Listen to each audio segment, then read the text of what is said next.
All right, today we're going to be jumping into the DeFi world, take a look at how yields are being utilized in the crypto space, and maybe give you guys some insights as to how you can utilize your crypto assets in some different and unique ways to earn money, almost like in a passive way. The way that we do this a lot of times is we get CEOs, founders, lead devs from all over the world to talk about this kind of stuff, and we'll dive deep today. My name is Paul Barron. Welcome back into TechPath. Today we're joined by, of course, Tim Frost, who is the CEO and founder of a project called Yield App. I want to welcome you over to the show, Tim. Oh, thanks, Paul. It's great to be here today. Excellent. All right, so I've been studying Yield App along with many projects out there that have some similarities in the DeFi space, and you guys have kind of percolated to the top. I want to learn a little bit about how you got started in the space and then kind of go into really kind of the core mission of what Yield App is trying to do. Yeah, absolutely. I was kind of interested in the space, kind of overall, and just fintech in general. And 2015, I actually entered the space and started working with a startup. Then it was one of the first crypto debit card companies in the world, called Wirex. Became part of that original Yep. team there, and where they've grown to over 4.5 million clients worldwide. And over there, I was kind of my passion to build fintech companies has kind of really grown from there. I think fintech was one of the things obviously born out of the 2017 cycle that has kind of evolved. Many people looked at where DeFi was kind of in the process of really growing, a lot of acceleration. We saw a lot of different platforms start to develop, a lot of leaders that have really started kind of representing, kind of a next generation in finance. And some of the things that I've been watching and some of the platforms, Yield App has kind of been one of those that has emerged to the top. Tell me what you guys are trying to do, some of the key elements and offerings that you bring to the market that is different than other people that are out there doing this today. Yeah, decentralized finance or DeFi is one of the most exciting sectors in finance overall in the world today. Um, and we've from day one wanted to kind of offer our clients a simple and secure way to earn passive yields, powered through decentralized finance. So we've done this by building out a licensed fintech company that we could essentially allow people to create an account in as little as 2 minutes, deposit their crypto and click earn, and we take care of all the heavy lifting of all that monitoring through their complex portfolios through a kind of licensed and regulated uh, fintech company. So much unlike kind of when you're going to participating in DeFi, kind of if you just go in and try to interact with direct protocols, we have 24/7 available support, and obviously you can be able Right. to reset your passwords, and we're a full custodial solution. We make this, so for more the average consumer, and a majority of our users are avid crypto holders that essentially just want to continue to earn on their crypto. Yeah, I think that's been one of the things that I've watched, and because just our audience, we get so many questions when it comes to DeFi. What kind of platforms do you go into? One of the big concerns has been always kind of there's a certain element of risk that seemed to be associated with DeFi in the past, and I think companies who have been able to, mitigate that risk, make it feel as though and act as though it has a full functionality and somewhat in essence like any other kind of finance institution out there. I think those are the things that really kind of start to separate the pack, especially on new adoption. When you think about that, so you've kind of Yield App is really kind of made it simpler, easier, somewhat more, I would say, safe in the sense of, especially from a custodial side, but also from the aspect of the interface itself. Talk to me about how you guys are developing, how the UX looks. What are some of the key things that really kind of percolate to the top for an average user on Yield App? Yeah, everything that we're building obviously is built for mass retail um, clients. So making it very simple, obviously simple to sign up, do your KYC in as little as a couple of minutes, and obviously having that comfortable support around this. So we have live uh, channels in our Telegram groups and our Discords, obviously, where we have teams available kind of 24/7 to kind of answer your questions, and obviously our support staff is here to make things kind of easy for you and raise that comfort level. So I think much unlike DeFi. I mean, when in DeFi, when you participate in DeFi, I mean there is no ultimate support. With Exactly. Yield App, we have full relationship manager programs, and again, we've kind of taken the more like almost kind of a private banking type of approach Hmm. to kind of managing your home crypto portfolio, and we've done this as obviously we're one to getting so much feedback from our clients and some of their concerns and some of the biggest things obviously is just participating in DeFi. I mentioned earlier it's probably the most exciting thing happening in the finance sector overall, but it doesn't come without tremendous risk. So really understanding what you're doing and where you're deploying your capital to, and so we have like a 145 point risk model that we go through before deploying any capital with any different protocols, including Hmm. full due diligence on smart contracts. Obviously, even getting to know the teams, oftentimes be behind the projects, and as well as kind of a lengthy due diligence process on many other levels. Yeah, I think that's something. If you look at just mainstream adoption right now, there seems to be, and based on, and this is of course based on our audience, we get so much from both on the new crypto side, people are just getting into crypto for the first time, and then people who are starting to explore into DeFi applications, crypto gaming, all the different sectors out there that kind of create some uniqueness to really the space from an investing standpoint. But that is the one catalyst, I would say, that really kind of creates a differentiator in the market. And that is much like what you guys have done, is starting to centralize this almost like a money manager in essence for crypto assets. When you get into that, I'm kind of curious. You mentioned that you guys get a lot of feedback from customers and just people that are utilizing Yield App overall. What are some of the trends you're seeing? I mean, what are people asking for in terms of, hey, I'd love it if it could do this, or we're really interested in this protocol. How are you guys taking that feedback and implementing it into new projects or products? Yeah, probably the most common feedback that we get, especially when the Ethereum network gets pretty congested, is offering more multiple chains. So Hmm. there's so much happening on Avalanche, Solana, and probably a dozen plus protocols. So we are working on becoming cross chain compatible, and a lot of that is about lowering fees. And so I think with the true vision of I guess digital money was to be able to, for virtually nothing, be able to transfer value. And so we've seen that it's pretty much anything but that with the Ethereum network. Less so in recent times, but when the network gets very congested, you can see over $100 transaction fees and swap fees, Hmm. and so Yeah. really it's kind of went against what the true nature of what crypto was supposed to be about. So multi-chain, new project exploration, that's a kind of a big direction. When you look at kind of the ecosystem in general as a DeFi platform, and you look at what's happening from both Ethereum's standpoint, a lot of the other layer ones that are trying to do, some of the things that Ethereum is attempting to do now Yep. with going to a proof of stake versus proof of work.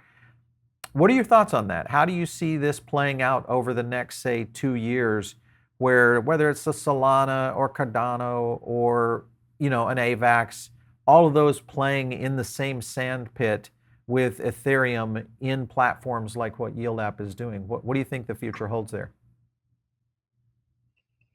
Well, I think the future is quite bright. I think one thing that we always want to embrace in this industry overall is competition. So Hmm. we have some of the world's brightest minds working to solve these products, solve these problems, and obviously make things much more efficient. Obviously, from the energy standpoint and the consumption of just that kind of scalability, right? But never kind of sacrificing on security levels. So I think what we're seeing built out at Solana and Avalanche and so many other competitors out there, like it's just really kind of pushing the boundaries, and obviously that's a complete free market, which is helping to drive innovation. And from this from this level, and so much more to come into the future. I was looking at your website here, and I was obviously, the core assets: Bitcoin, DAI, ETH, USDC, Terra, or USDT, and then is there any plan to continue to offer more assets, or what's that array going to look like in the future for you guys? Yeah, absolutely. So we just added True USD actually last week, and Hmm. we'll continue to add a number of the leading stable coins to the platform, as well as the top assets. So I think much of what you've kind of already touched on is kind of in the roadmap. Obviously, we're going to be we have a partnership with Avalanche, and we're already kind of active on there on the DeFi landscape, and continue to build out on there, and as well as many other protocols. But I think you could probably expect by the end of this year that we could be hosting up to kind of 20 different assets on the platform. Wow, that would be a lot especially for something like this, which I think is a much more safe process for people who are just maybe getting into DeFi for the first time and really understanding what it can do for them, and especially even the more experienced crypto investors. Sometimes it takes so much out of you because you're exploring so many assets at once. You want to kind of park your core assets somewhere where you can really get a good yield, and you don't want to have to think about it. So I think that's going to be a big tool as those assets really kind of continue to build. Let's talk about kind of the future of DeFi in general. When you look at DeFi, we've seen pretty much a transformation of the fintech industry, and really kind of, I think, a lot of people starting to reposition a lot of core assets within their own personal wealth. How quickly do you think we'll see mainstream adoption really kind of curving into that? Because if you think about just 1% of the world wealth going into crypto, that would be an unbelievable explosion in the marketplace in terms of overall value. What are your thoughts on kind of this next generation of adoption? Well, I think it'll be quite slow and consistent. We always kind of see new catalysts that are kind of spurring a lot of new interest into the markets.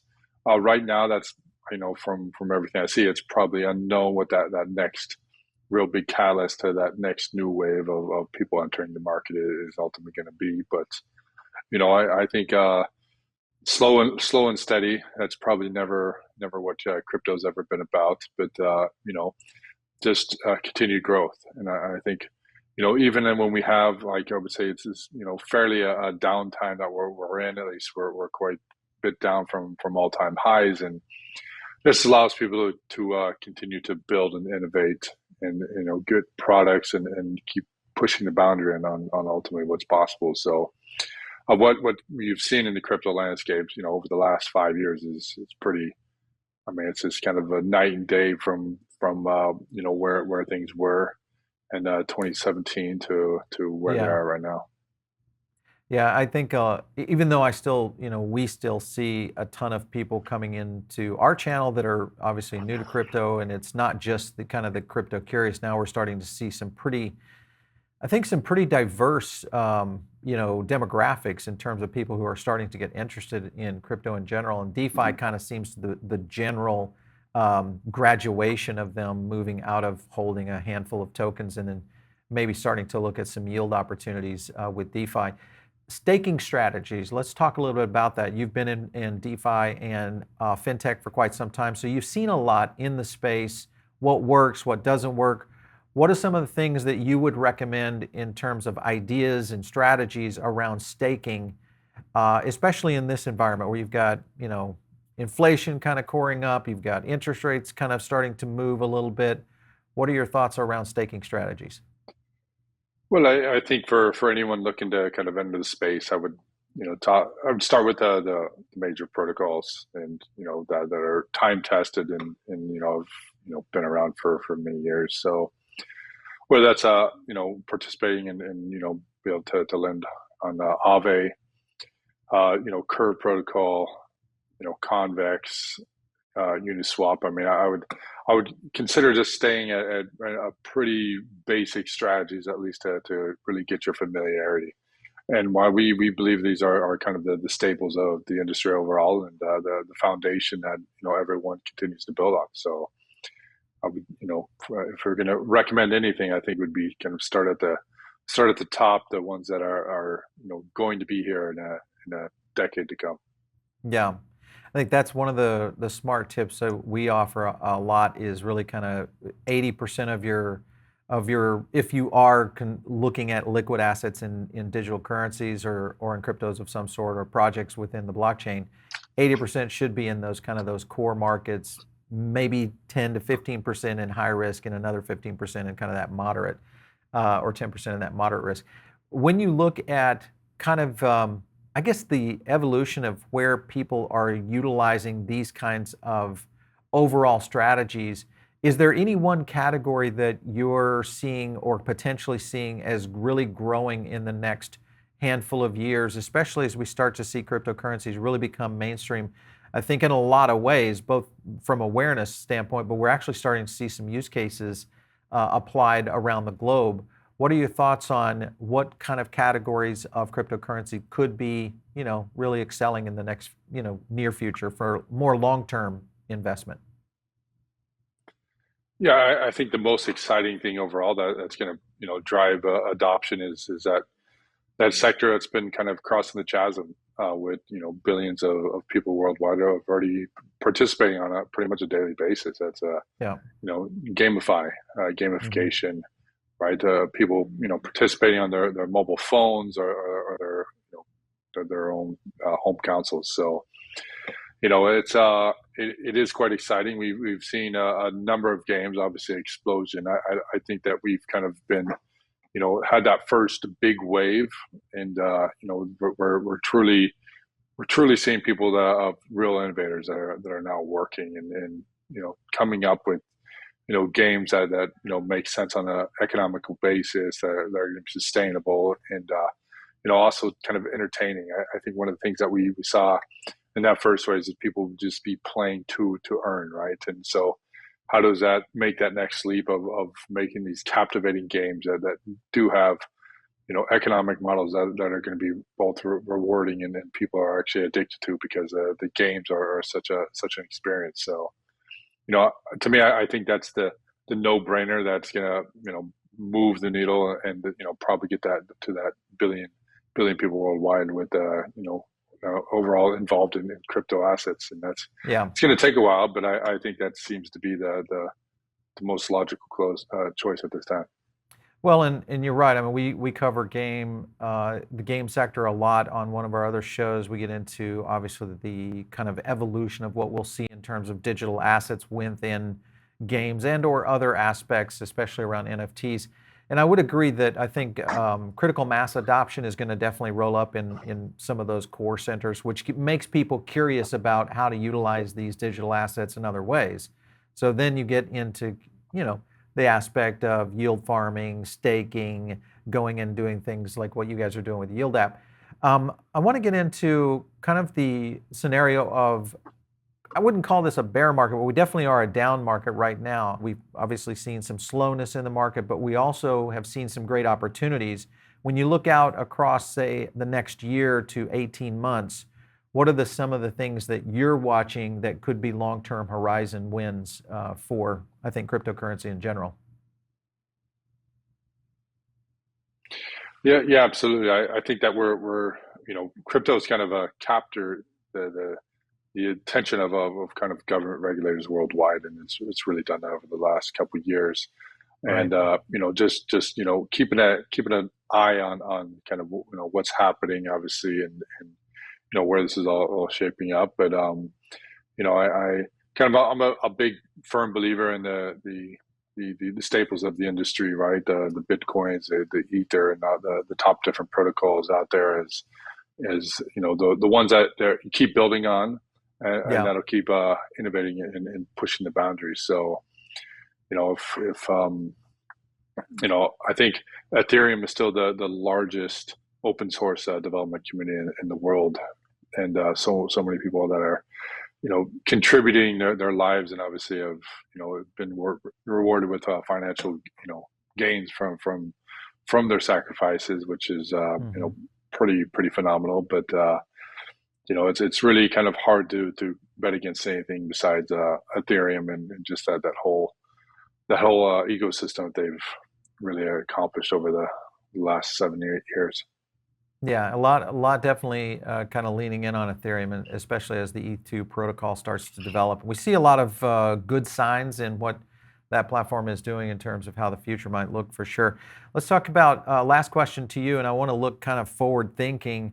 When you guys are putting together your roadmap, I'm always curious, especially on the DeFi side, because there's just so much opportunity, I think, here to kind of transplant traditional banks and finance. What does your roadmap look like? What are some of the key things that Yield App is trying to do over the next few years?